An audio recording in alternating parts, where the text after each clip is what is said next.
Before we begin, thank you very much to Ben M for helping to keep the channel alive with a little contribution over at patreon.com/TJOmega.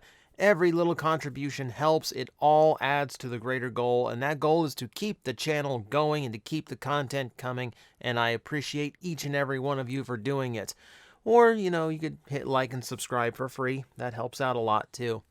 So, I have this whole rant about Botcon and what it was and what happened to it set aside for another day. But for now, we're going to talk about the Botcon exclusives, which I feel like contributed a lot to its downfall, as every year it seemed like it was less and less focused, and every year it seemed like it was a worse and worse concept. Back once upon a time, in the olden days, they had some really clever ideas. Here's the Beast Wars cast before they came to Earth. That's cool. When I went to BotCon in 2010, it was, here's the cast of Generation 2, with modern toys. But when you really look at that one, there's not a whole lot of characters that you can say genuinely represent G2. They were, there was a BotCon character technically in there. There was unreleased Generation 2 characters that, technically don't exist. There were a lot of characters that were actually Euro G1 and did not come out in G2 at all. It is a mixed bag of a set. That's a set that was G2, but it had G1 Sharkticons and RID Skybite in it.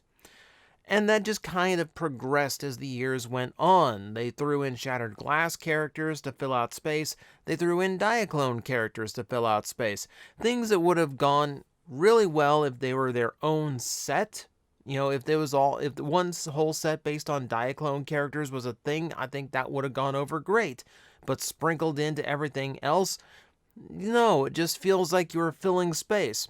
We're looking at Cybertron's Most Wanted right now because I feel like this one was just, ugh. I mean, look, it was $500 down to $150, and I know for a fact the loose set during BotCon's big fire sale just before they lost the license, even cheaper. And I look at this. Okay, Battle Trap is actually clever. It was a remold of Springer, and I do like seeing Pack Rat bring back some vintage characters, but Shattered Glass Stepper. There's already a Ricochet, so they're cheating by calling him Stepper, and it's not based on anything. I don't know what they were doing. There's a vaguely movie Megatron that looks incredibly generic. Oil Master, okay, granted, they did a lot of work, but whoever asked for an Oil Master toy? I miss when BotCon made Transformer fans' dreams come true. I missed when BotCon was doing creative concepts, things that you didn't think of and that were just really, really cool. So today, we're going to look at some of the things that came to my mind back in the day when we were all kind of discussing what should the next BotCon set be? What should the theme be? What characters should they make? What molds should they use? Because, oh boy, did I have a lot of ideas back in the day. And I'm going to show you the ones I have visual examples for. So we'll go over a few of them. And we're going to start slow with just a few things that I thought looked really good. Speaking of fan concepts come true, what about a Rodimus Primal?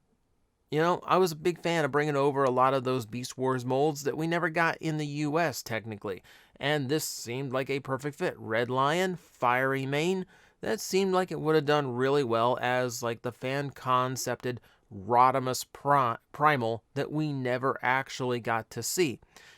Of course, never gonna happen, but you know what? That's the idea of just coming up with stuff. This is just to have fun. And this was fun back in the day, just kind of coming up with little kit bash concepts like this. So, and these are listed and no indicator on these, so I'm just clicking through and whatever we hit, we hit.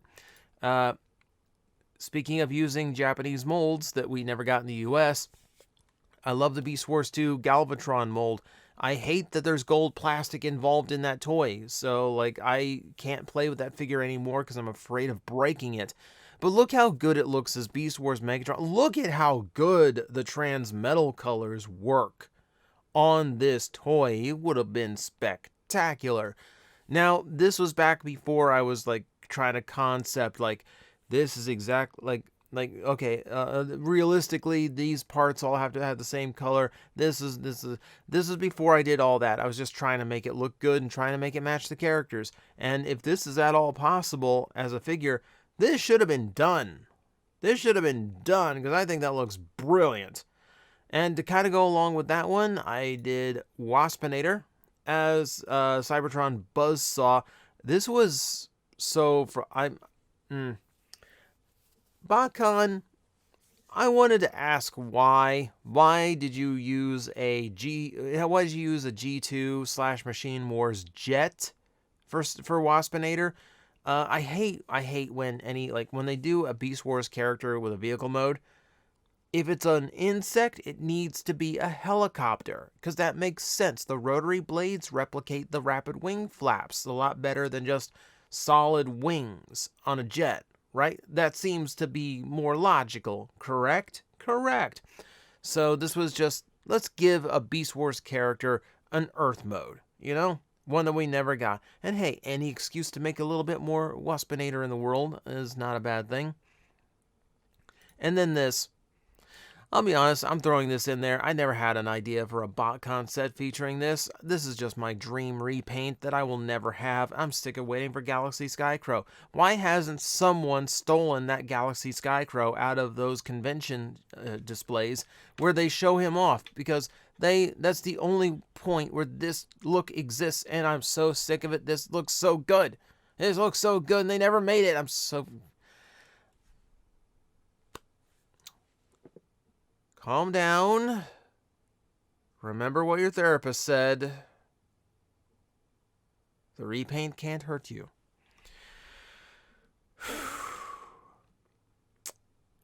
Let's move on to some actual concepts and not just random repaints.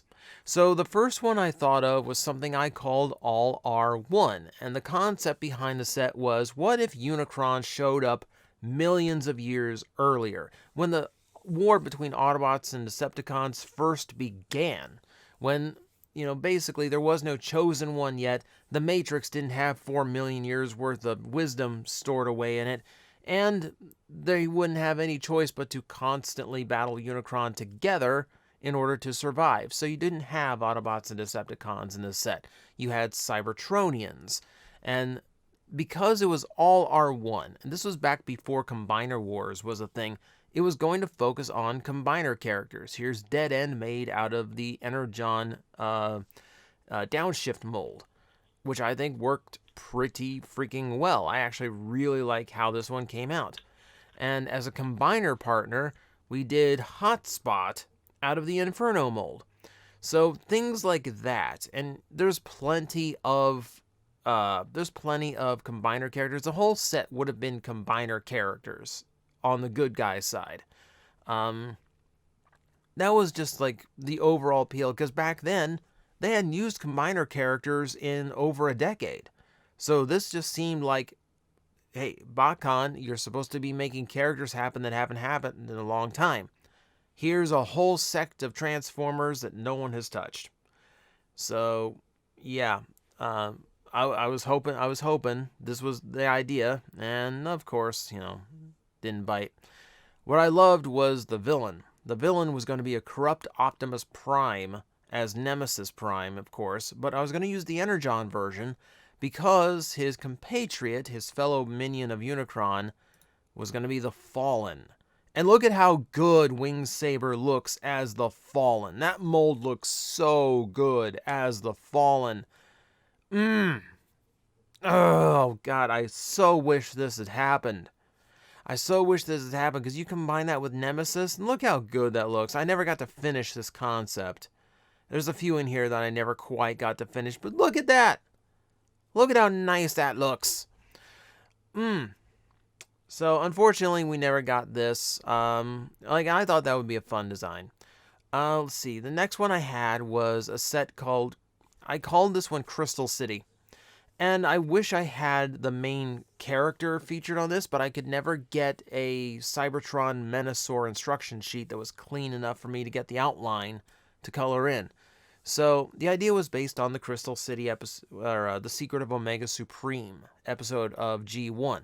The idea was that we were going to take all those construction vehicles released during the Unicron trilogy and give them the proper Constructicon colors.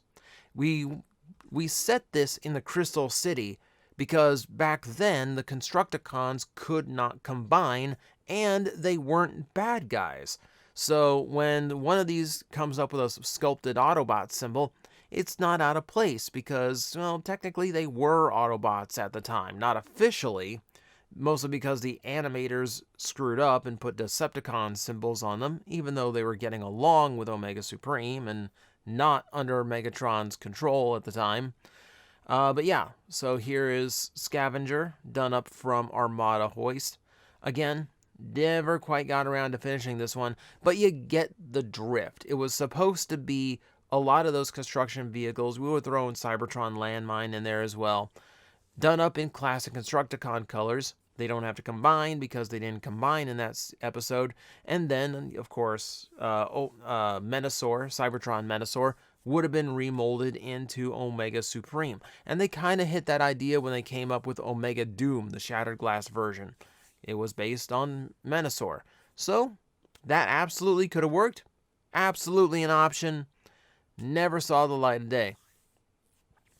I think the next one I had was later on, and it was going to be an idea of let's use modern toys from Classics, Universe, some of the original movie molds, and we're going to homage the Unicron trilogy because at the time, Botcon had so abused the Unicron trilogy molds for its exclusives, I thought it was time to pay it back. I figured let's actually, give them a little bit more of a credit than just constantly reusing them. Let's actually give them their proper due. So the first one I thought of was Revenge of the Fallen Mindwipe as Sideways. I think that works exceptionally well. You got to cheat on the face a little bit, but I think the end result is worth it. I think this actually worked pretty well. I didn't get too many of these design concepts. Actually, hang on, let me look. I might have one more that I came up with. Yep. All right, so if I drop that in, yeah. So there's Energon Ironhide out of the Override mold. No, that's kind of cheating. Or Overhaul. I can't remember. Yeah, Overhaul. Yeah, I'm cheating here. But you know what? It works. If it fits, it fits. So, but that was the idea, was to tribute those characters throughout the Unicron trilogy, which I think Generations is getting ready to do in what's going to be Legacy. We'll see. What was next? Right. So I thought this was one of my most clever ideas. I don't have too many visual examples of it, unfortunately. I wasn't, this was after I had done these quick little color in kit bashes.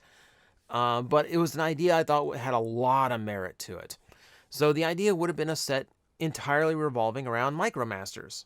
One of the few things that Botcon never really homaged, but the idea behind it was going to be, and I've only got this as a visual example as Sledgehammer, the idea was all the figures were going to be based on the vintage Micromasters. So you would have things like, the one I wanted to do was first edition Optimus Prime from Prime. It was going to be done up as Powertrain, the semi-truck from the Micromasters, the orange and blue one. We were going to use that mold because not only is it an extremely good mold, but the windshield on the chest is fake, so we could have just painted it over or left it, just left it alone, make it blue, and just make it match how it looks, so it would have been a better visual transformation with that combined with a new head. But the idea was for the fiction behind that set to actually make it very clear that the toys were 1-to-1 scale, which we very, very rarely have any G1 toys that are actually scale in size and real world size. That would have been a cool way to do it too. So it would have made the toys a little bit more special thanks to the fiction that went along with it. Loved that idea. And I had a bunch of ideas for what Micromasters to use, but, never really quite got around to it. So there was one concept I came up with that I loved, but I don't have too many visual examples because it's actually hard to find molds that worked for this. And the idea would have been swapped ideologies. I kind of played around with what to actually call this identity crisis at one time. But the idea behind it would have been similar to Shattered Glass, but instead of swapping good for evil, we swapped the ideologies of the Transformers. So the Decepticons were going to take deceptive alt modes, plain old cars and trucks. This is where Megatron would have been an actual semi. The Seekers would have been just sports cars. Just unassuming things because they were trying to blend in and keep hidden from the Autobots. Meanwhile, the Autobots, wanting to get them off the planet as fast as possible, would be the ones taking the more militaristic vehicles, the more aggressive ones, because they're trying to eliminate the Decepticons and end the war before it ravages Earth. So, in this case, so you would have had like Optimus Prime as a tank, Ironhide as an APC, things like that.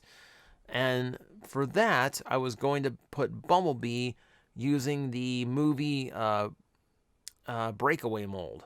Is it Breakaway? Oh god, I can't remember oh my god, I can't remember that toy's name now. Doesn't matter. That's what it was going to be. Because Bumblebee actually works. That's a name you could apply to a jet now, isn't it? And instead of Cliffjumper being his red counterpart, instead it is Windcharger. Which, ironically, the existing molded heads for both of those kind of work for those characters, especially if you view this as more of a movie-centric Bumblebee. Yeah, I loved this idea. This is one I definitely would have pitched if Botcon was still around. Or, like, there was a time where Botcon was taking fan-submitted ideas, or at least they didn't mind if you pitched them things. But, like, this I thought had a lot of merit. I thought this could have given us some extremely unique toys and some familiar characters in very unfamiliar alternate modes and designs. And then we have what I thought was the best concept that I had come up with, and it was for animated of all series. So, the problem with using animated molds for Botcon toys is they're so characterful.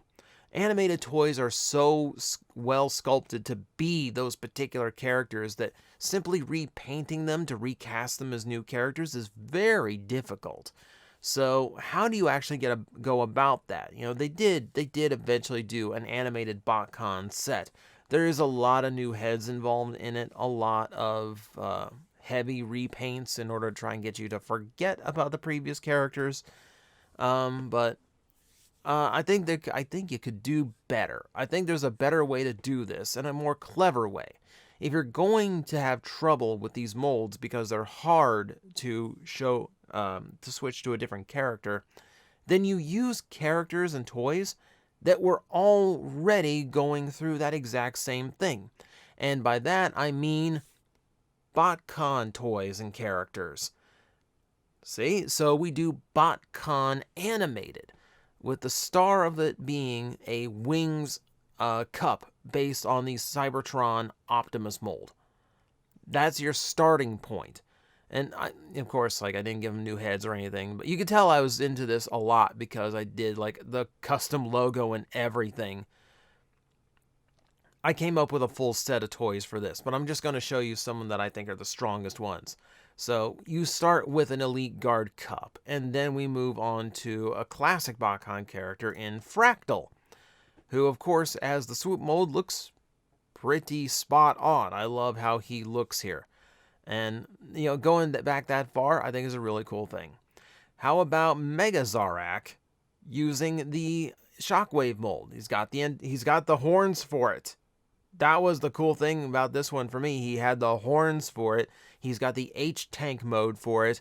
I think this works surprisingly well. I think this had legs. Now, for troop building, we have a Waspinator mold, which we can turn into virulent clones. I think I remember suggesting this to Derek Wyatt over on Twitter, and he was actually like really down for this because this makes like absolute sense. See, filling it out, we had Rhinox from the 06 Dawn of Futures Past mold. Yeah, we decided he's going to be a Sentinel Prime remold, so he's got that same stocky build. Definitely would have needed a new head, but I think that would have worked really well. And see, Flare Up is an easy one. Flare Up's an easy repaint. Nothing too like earth-shattering there, but it does look really, really good. Here was the one that surprised me. I threw this one together, had no idea. This was mostly me just trying to come up with something. Let's throw a Botcon. Let's throw a Japanese Botcon character in there just for the lulz. And, like, which one can I use? Because there's not too many. I'm not going to use, like, the grizzly bear. No. What else? And this one is just a stroke of genius, if I do say so myself. Lugnut as Sandstorm. It works absolutely perfectly. You get a desert camo paint job for the vehicle mode that absolutely fits.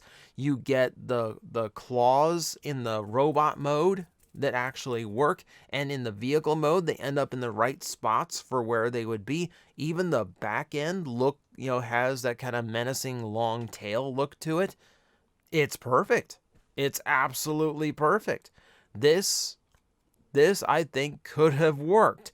This above all the other sets that I came up with. And this is just like touching the surface. I had so many of these repaints that I had come up with. This is the set that I thought, yeah, if I was going to pitch anything to Botcon, it was going to be this, because I think this would have been absolutely genius. And then between Botcon collectors and, of course, animated collectors, I think this would have been enormously popular. Alas, Botcon ended in 2016, and probably for the best the way it was going.